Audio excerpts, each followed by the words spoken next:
तांदळाच्या अनेक जाती आहेत. त्यापैकी एका जातीचे नाव HMT आहे. ही नवी जात शोधून काढली एका शेतकऱ्याने. त्या शेतकऱ्याचे नाव दादाजी रामजी खोब्रागडे. ते चंद्रपूर जिल्ह्यातील नागभीड तालुक्यातील नांदेड या गावचे. दादाजींचे वडील रामजी ते फार काळजीपूर्वक कष्ट करायचे, शेती करायचे.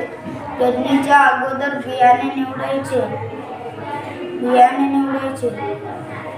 खराब दाणे बाजूला काढायचे. तेव्हा दादाजींनी वडिलांना म्हणाले, असे का करता?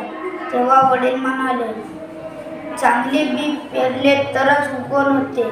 दादाजींना बियाणे निवडायची सवय लागली.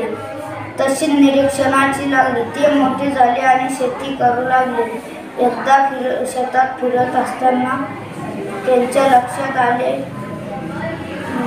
काही ओंब्या भाताच्या गडद पिवळ्या रंगाच्या आहेत. ते ठेवल्या हैरून. तर परिक्रव झाल्यानंतर बाजूला एका वेगळ्या पिशवीत ठेवल्या. दुसऱ्या वर्षी ते बियाणे शेताच्या मधोमध पेरले. हे बियाणापासून ओंब्यांना इतरांपेक्षा अधिक दाणे आहेत. हे बियाणे खूप उत्पादन देऊ शकते. त्यांनी गावातील लोकांना विचारले. हे बियाणे लावण्याची विनंती